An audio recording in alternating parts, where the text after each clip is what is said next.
Hi guys, in this video I will be show you how you can add border on profile picture in Mobile Legends.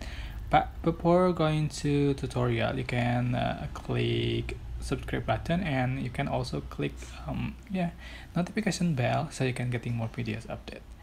So it's a very super simple, just going to your profile in the top left corner, and your profile, just click and Apakah kamu ingin berteman dengan Nana? so just select avatar border. You can select border this available if it is unlocked. For instance, I'm going to select this one and just click confirm.